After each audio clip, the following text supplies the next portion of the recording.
On today's show, the Capitals are hoping for a big win in game number 5. How will they get it done? I'll discuss next on this edition of Locked On Capitals.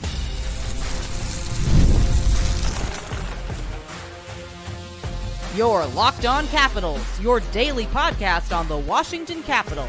Part of the Locked On Podcast Network. Your team every day. Well, hello and welcome into this edition of Locked On Capitals, part of the Locked On Podcast Network, your team every day. My name is Dan Holme. I've covered the Capitals for the last 3 seasons for Locked On and various other outlets before that. I'm also the host of the weekly show called The Caps Minutecast, available wherever you find your podcasts. And as always, I want to thank you for making this your first listen of the day. Today's episode is brought to you by our friends at FanDuel. Right now, new FanDuel customers can get $250 in bonus bets if your first $5 bet wins. So in this edition of Locked On Capitals, we talk about the biggest storyline surrounding the Habs. Listen, there is a lot at stake for the Habs in game number 5, that if the Capitals find a way to win in game number 5, that spells the end of their season. What is the biggest storyline surrounding their team? I'll talk about that a bit later.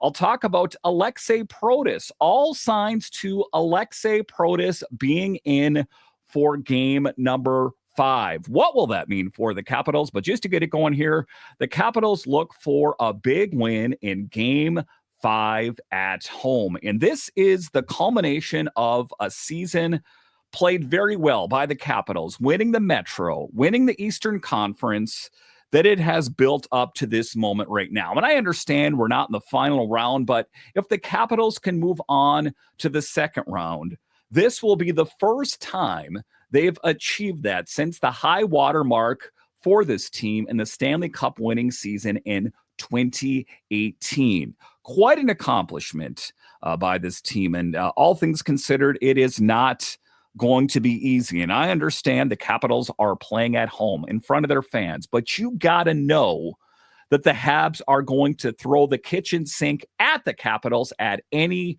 given moment. I don't think that the Habs are going to go about and try to play a skilled game. I think that they are going to lay the smack down, and I think they're looking for a bit of revenge as well after the big hit on Alexandre Carrier. I think that the Capitals' smaller players, for example, better keep their head on a swivel, because especially if the perception is that the Capitals are in fact going to win in game number 5, then I think the Habs will be out for a pound of flesh. So how does this team get it done? And ultimately, what does this mean for DC?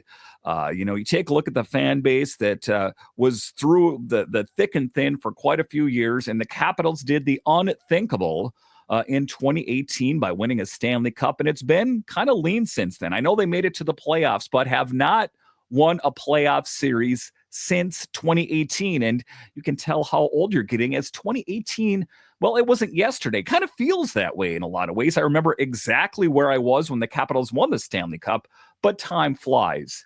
And the Capitals are looking to not continue to keep leaning on 2018. Like, hey, remember 2018? 2018, it's time to write some new history, a new storyline that the Capitals can, in fact, win a Stanley Cup. I believe they can. I really think they can. And what we've seen in this series is a lot of pushback from the Capitals. And you take a look at it, the Capitals have a commanding lead in this series. But with that said, these games were sometimes won just based on some, just a goal or a lucky stretch or Tom Wilson laying out a big hit that, they weren't decisive victories in each and every game that, the Capitals are ahead in this series. But the Habs have a lot of power, and I think they're going to make it interesting in game number 5. There are going to be no gimmies. But the one thing that I know is that Marty St. Louis was reading his team the riot act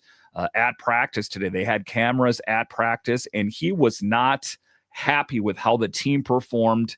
And it'll be interesting to see how that manifests. Again, I don't think we're going to see a skilled competition by the Habs. I think they are going to do their level best to just really throw it at the Capitals. But Game 5, Wednesday night, time to finish the job. The Caps are on the brink of advancing to the second round of the playoffs, something they haven't done since their 2018 Stanley Cup run. And now, after taking a commanding 3-1 series lead against the Canadiens, the Caps return home with a golden opportunity to close things out in front of the home crowd at Cap One.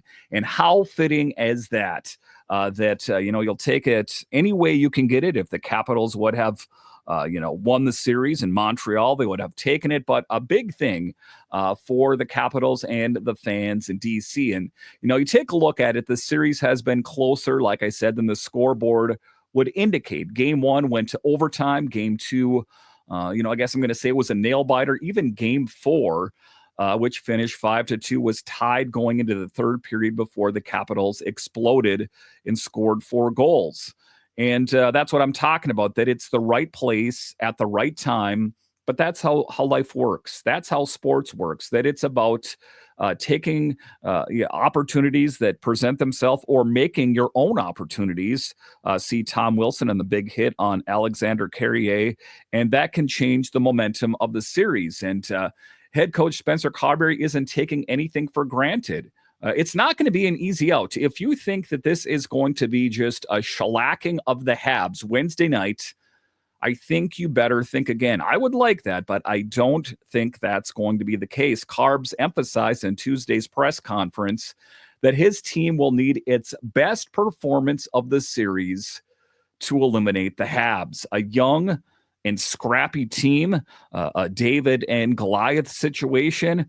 Talking about the Habs, the last team to qualify, the Capitals, the first team to qualify, and kind of biblical in proportion, as the Capitals were in the exact same position as the Habs were last year. But Carbery said, "I'd like to see our best game of the series Wednesday night. We're going to need a little more than we showed in Game 4. The killer instinct is about understanding the level we have to get to." And this is, I just got to preface this the right way. I don't think that the Capitals should just roll out the heavy armament, because that could be dangerous as well. If the Capitals spend a lion's share of their time in the penalty box, Game 5 could go to the Habs. And if the Habs take Game 5, then all of a sudden we're talking about a momentum swing yet again, because that would be in DC. So I think it's going to have to be a fine line of a skilled game mixed with physicality when you need it. The physicality that we need to see is finishing your checks, forechecking, back checking, and looking for being opportunistic. And I hate to say this, I really do. The Alexandre Carrier hit that, I hate to see a guy leave a game injured. I really sincerely mean that. But what that meant for the Capitals, if there's another opportunity, I hope it doesn't have to come to a situation like that. But if the Capitals can pepper in skill with physicality, that could be just what the doctor ordered. And if there is a player that is quite familiar with this, in fact, familiar with doing just that with the Capitals, Lars Eller, he scored the last Capitals series winning goal in 2018 and believes this group is built for close moments. And you take a look at Lars Eller, for example. To be honest with you, I'm surprised that at this point, this juncture of the season, that Lars Eller is still in the mix. I know that the Capitals went out and acquired him from the Penguins, and when he first came here, played well. But all things considered, was there a better option at the third line center position? I guess that he has played well enough to earn a sweater on any given night, but you got to think that, in the future, maybe they'll have a better option, but I guess that's rather here nor there. Lars Eller is here, right now, because he understands the gravity of the situation. He has played with the Capitals in some truly great moments. It doesn't get any greater than winning a Stanley Cup. And he won a Stanley Cup with some of the players that are on the active roster. So the leadership core of this team, I think, is ultimately what is going to win the series. That you take a look at the Habs, a team that is 26 years of age and younger primarily, that I think the pedigree, the history of the Capitals is what is going to help them in this series and following series as well. Now, he said, we're just comfortable in those tight games. All year long, we've stayed composed. Now it's about staying the course and finding a way to finish, unquote, said Lars Eller. That's what they have to do. Finish it up. Wednesday nights, let's play that skilled game and be physical when we need to be physical, but let's get it done. Because I think I know what is going to happen in this game is that the Habs they're so mad right now about that Alexandre Carrier hit, to not just that, the other ones in the series as well, that they are going to let their emotions get the best of them. And I think that is what the Capitals will, they'll make the most of. That Tom Wilson, who is a guy that plays with a tremendous amount of physicality, is going to avoid a lot of the extracurricular activities. I think he will finish his checks, but I think that, that there are going to be players on the Habs, Connor Jackeye, these kind of guys that are going to want to draw Tom Wilson into a fight, so they can go on the power play. The Capitals need to play smart. Play physical, try to avoid the extracurricular activities. And I think that will be, the part of their secret sauce of their success in round one. And Tom Wilson is locked in. He said, quote, we're not thinking about history. This group is focused on one game, he said. We want to win at home. That's the goal. That is the mindset. And that is coming from the future captain of the Capitals. I sincerely mean that. And I think that he is going to play a pivotal role in game number 5. We saw what Tom Wilson meant in game number 4. I think it's going to be Tom Wilson, Ovechkin being clutch in game number 5, and just some lights out net minding from Logan Thompson will seal the deal for the Capitals. Now, if the Caps play their game, they have a chance to deliver a knockout punch to the Canadiens team that's proven to be tough, gritty, and opportunistic, but don't expect it to be easy. And I don't expect it to be easy. I think that this could go down to the wire, the final minutes, perhaps overtime, but I think the Capitals can skate away in victory lane. The Capitals will need to be sharp. That includes a tight forecheck, discipline on special teams, and timely saves in net. I think the Capitals have what it takes. The Canadiens, they're not going to go quietly into the night, and the Caps can't afford to let them gain momentum heading into a potential game 6, where, let's face it, then anything is possible. All right, so coming up here after the break, we'll talk about Aliaksei Protas looks to be in game number 5. How much of a game changer could Pro be? I'll discuss straight ahead.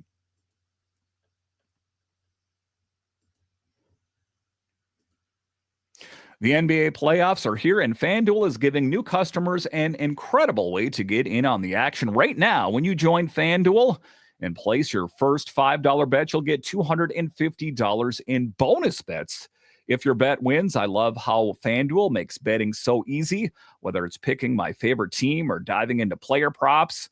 From three-pointers to steals to assists, FanDuel has so many ways to bet your favorite player props. Plus, after every game tips off, you can even combine live prop bets into a same-game parlay. Parlay for a chance to win big. Now, listen, the Wizards, they're not in the playoffs. But if you want to have vested interest in the other games that are going on, open up the FanDuel app, put a little bit of money on the game. All of a sudden, those games got that much more exciting. So don't miss out. Head to FanDuel.com and claim your $250 in bonus bets today. All right, welcome back into this edition of Locked On Capitals, part of the Locked On Podcast Network, your team every day. You can find me over on Twitter. It's at DanCaps218. You can find the show on Twitter. It's at Locked On Caps. So in this next segment here, talking about Aliaksei Protas, potentially going to be in the mix in Game 5, Wednesday night. What will that mean for the Capitals? I think it could be an absolute game changer. Now, to be clear here, I think that Anthony Beauvillier has played a big role playing on that top line with Strome and Alex Ovechkin. I don't necessarily see Protas slotting in on the top line. I think they'll probably maybe try to ease him in a little bit more, but I know that a guy that can put up 30 goals, putting up career numbers, could be an absolute game changer. A big frame. He can get in front of the netminder and screen the netminder. He can look for second opportunities, deflections, those kind of things. That Protas being on the ice is absolutely huge for the Capitals. So let's dive into that. In the second segment here, Aliaksei Protas could be on the verge, like I said, of returning. Protas, who's been out since suffering a skate all the way back on April 4th, was a full participant in Tuesday's practice. He skated hard, took contact, and looked ready to roll. But I will, kind of tamper that a little bit with that. We've heard this for a while, and he seems real close, but not tonight. He's not good to go yet. I'm really hoping that's the case. But with that said, I think this core of players is good enough to get it done, to move it on to the next round. And then we could kind of, do a hard reset and integrate Aliaksei Protas into the mix. Now, for a team that could always use a little more size, puck possession, and defensive responsibility in the bottom six, potentially, Protas could be a valuable addition. And I know that we've seen him play on the top line, the second line. Initially, to start the season, was supposed to be on the third line. That I think he can kind of plug and play wherever. And Spencer Carbery said Protas is, quote, right there, unquote. Ever the ambiguous answer. So it could be Wednesday night, or it could be, maybe to start round number 2 or game 6 of the first round. I guess we really don't know, but it does appear that it is edging. It's trending in that direction. That's about as close as we can get to confirming with outright saying it. Now, if he does draw in game 5, it's unclear where he slots in. The Caps didn't run lines in practice, but there are a few possibilities. Again, I would be surprised if he plays on the first line, just considering he has missed some time, and the chemistry of Beauvillier and Strome has been huge. He could take a wing spot on the third line or potentially center the fourth line. I really don't think that's the case, but anything is possible depending on matchups and who comes out of the lineup. That'll be interesting. And, it is a must-win game, right? I don't think that the Capitals are going to be resting any players. It is going to be all hands on deck for a big win. Now, the key with Protas is what he brings without the puck. He's got strong board play, a long reach, and he can slow the game down.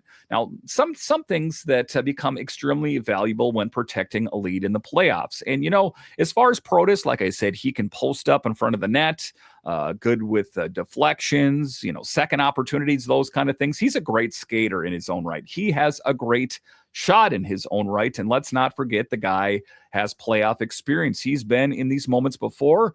While he's not flashy, Protas plays a mature game beyond his years, kind of like his younger brother, Eller, who is also showing a lot of promise. Now, he makes smart decisions and rarely forces plays, which is exactly what you need in pressure cooker situations like a closeout game. So I think that if he is good to go, great.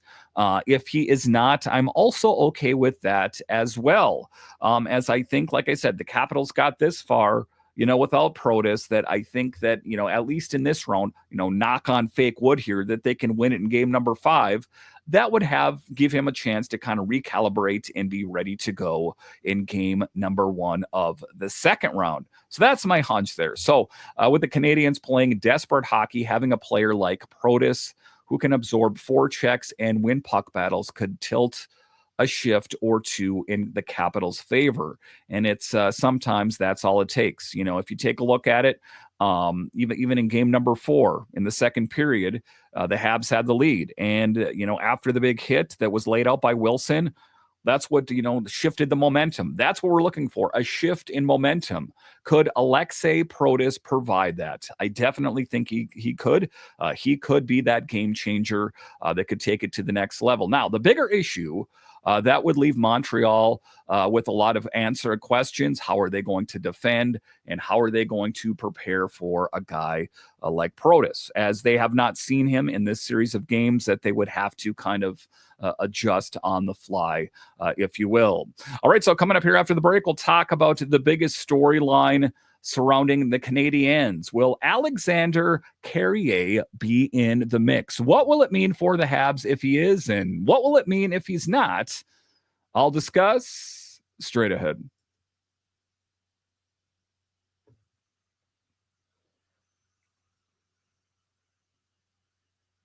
All right, welcome back into this edition of Locked On Capitals, part of the Locked On Podcast Network. It is your team every day. The best way that you can help grow the show is to subscribe to Locked On Capitals on YouTube and comment anything down below.